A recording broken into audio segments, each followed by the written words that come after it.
¿Cómo entender la inteligencia artificial? Seguramente has visto en el último año que ha habido mucho interés por productos de inteligencia artificial como ChatGPT o Bard de Google, que lo acaban de renombrar por Gemini, o Copilot de Microsoft, que son productos que inician como ayudantes y entienden el lenguaje humano, entienden el texto tal cual uno se lo escribe y dan respuestas inteligentes. Y pareciera que tuvieran una capacidad muy grande. Se están promocionando como inteligencia artificial, pero también con esta promoción ha creado mucha incertidumbre sobre el futuro de los empleos, si va a acabar con mi trabajo, si o como programador me va a reemplazar o va a reemplazar mis tareas, si son realmente pensantes, van a desarrollar inteligencia propia y autonomía, etcétera, etcétera. Y que si esto va a ser el fin de la humanidad. Y en este video te voy a explicar que no. Al menos no todavía. Entonces, ¿qué son estos programas de inteligencia artificial? Quiero explicar de una manera muy sencilla, con 2 ejemplos que espero que ayuden a entender cómo es que funcionan. El primero es cómo aprender a jugar videojuegos. DeepMind tiene un video de cómo aprendieron, le enseñaron a las máquinas, por decirlo así, le enseñaron a jugar videojuegos. Y en vez de hacer un programa donde tienes todos los controles y le pones estrategias, tenían un programa como este, como Breakthrough, que es muy útil para enseñarle a una computadora a jugar porque tiene el marcador, tiene vidas, tiene un control. Entonces lo que hacían es, no le enseñaron nada más le conectaron cómo mover el cursor de la derecha a la izquierda y lo evaluaban y dejaban que jugara.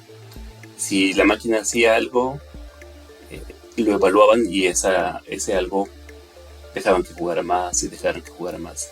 Después de 500 iteraciones, empezó a desarrollar estrategias como esta que se ve en el video, donde va por atrás de la pared y sabe que así puede hacer más puntos. Lo que hace es mueve a lo loco el control y cuando se mueve el marcador, eso se califica como un buen trabajo. Cuando hace movimientos que no producen nada, eso se evalúa como un mal trabajo. Después de varias iteraciones, todos los movimientos o todas las estrategias que resultaban en buenos movimientos pasaban a la siguiente iteración. Entonces, sin tener unas reglas específicas, evaluaban qué era bueno y qué era malo. Obviamente un humano tenía que decir qué es bueno y qué es malo, pero dejaban que el programa aleatoriamente empezara a generar datos. Otro ejemplo es el autocorrección de Google que tiene desde hace muchos años, que se llama de quisiste decir. Por ejemplo, si buscamos Taylor Swift, Google nos corrige o nos ofrece el resultado de quisiste decir Taylor. Entonces, ¿cómo sabe que quisimos decir Taylor?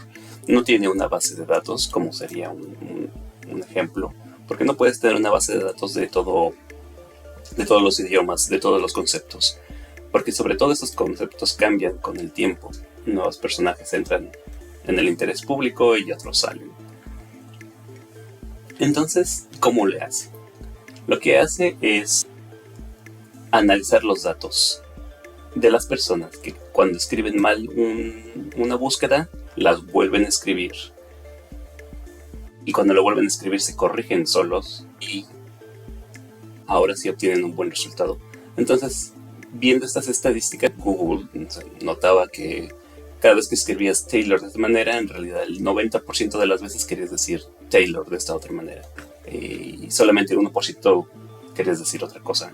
El punto es que aprende de los usuarios. No le daban las reglas, es decir, busca en una base de datos, sino decía, de acuerdo a lo que más probable puede suceder, qué es lo que en realidad querías decir. Este algoritmo salió tan exitoso que ahora, como vemos en la versión 2024, te muestra los resultados directamente y te da una oportunidad para que regreses si en realidad querías buscar otra cosa. Este es otro ejemplo, como le enseñan a la máquina o la máquina aprende con estadísticas. Lo que el usuario en realidad adquiría era esto. Entonces, como podemos ver, hay dos características. En el modelo tradicional de programación tenemos un montón de datos de entrada o datos de operación y la regla que es el programa. Cuando sumas esos dos te dan la respuesta. En el modelo de inteligencia artificial tienes muchos datos y le pasas las respuestas y dejas que la máquina saque las reglas. ¿Cómo se crean esta evaluación o cómo se hace el análisis, se crean las reglas? Utilizando modelos no paramétricos de Machine Learning. Quiere decir que no le pasas los parámetros, sino le pasas los datos. Y los algoritmos que utilizan son, por ejemplo, es un árbol clasificador de decisiones, donde cada decisión se le da un peso y después de varias iteraciones va diciendo esta decisión fue mejor que esta otra y va generando una estructura en la que se genera el modelo y que después, pasándole nuevos datos, va a recorrer la estructura que marcó idónea.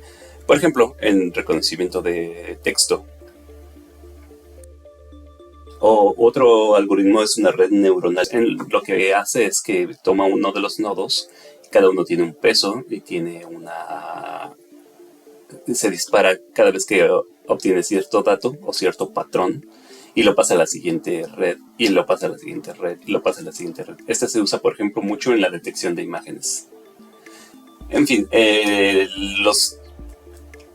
mecanismo en específico es bastante complicado. Apenas yo lo estoy entendiendo, entonces no voy a intentar explicárselos. Es traer los datos y evaluarlos de tal manera que generen una respuesta convincente, una respuesta que sea cercana a lo que un humano haría. ¿Y quién dice quién es lo que el humano haría? Un ingeniero de datos analiza y evalúa y califica el comportamiento de la red o el comportamiento del árbol de decisiones o el comportamiento del programa y dice, esta generación debe seguir.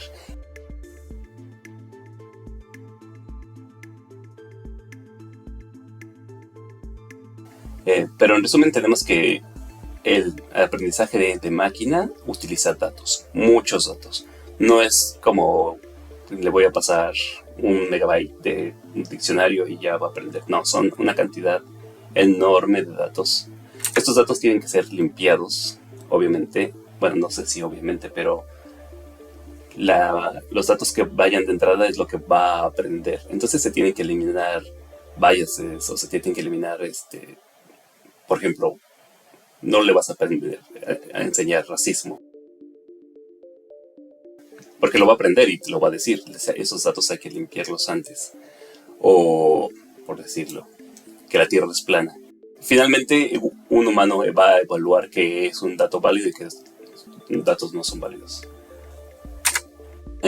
Entrenamiento, se ponen estos datos, pasan por estos algoritmos redes neuronales, árboles de decisiones, etcétera, matrices, multiplicación, bases de datos vectoriales, etcétera, etcétera, etcétera, etcétera, y se sigue evaluando. Estas son las características básicas del Machine Learning. Entonces, ¿inteligencia artificial? Sí, así es la rama del conocimiento, pero no es una inteligencia humana o una inteligencia con sentimientos, que tome decisiones propias, que aprenda cualquier cosa. Es una inteligencia muy restringida, muy básica, que sabe hacer una cosa y la sabe hacer muy bien y la sabe hacer rápidamente. Estos modelos que generan se pueden usar para generación de texto, que son los chatbots, que es lo que se ha estado usando durante el último año muy, muy fuertemente. Y hay otros para reconocimiento de imágenes y reconocimiento de voz. Ahora, ¿cómo puedo aprovecharlos? Paso número 1, puedes hacer videos explicando qué es inteligencia artificial. Como bien es sabido, en la fiebre del oro, el que hace dinero es el que vende palas y pico. Y por ejemplo, esta compañía Hugging Face es un lugar donde tú puedes poner tus modelos de datos. No están haciendo mucho, pero es como el intermediario. Están vendiendo palas, están vendiendo picos, están vendiendo las herramientas para que alguien más venga y los haga.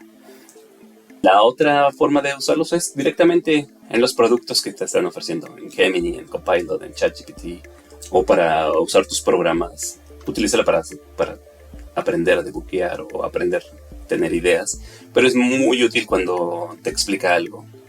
Otra forma de aprovecharlos es hacer entretenimiento. Por ejemplo, aquí hay un video de Fireship donde explica a grandes rasgos cómo hacer este modelo de Instagram. La última forma es haciendo integraciones como ingenieros de software, utilizando los productos de Google Cloud, de Amazon, etcétera, etcétera. Tienen APIs y podemos integrar nuestros productos, etcétera. En fin, en resumen, no tenemos por qué temer a la inteligencia artificial. No va a quitarnos nuestro trabajo, al menos en el 2024. Y son, como muchas otras cosas, son un producto más, una herramienta más que podemos utilizar. Bueno, eso es todo.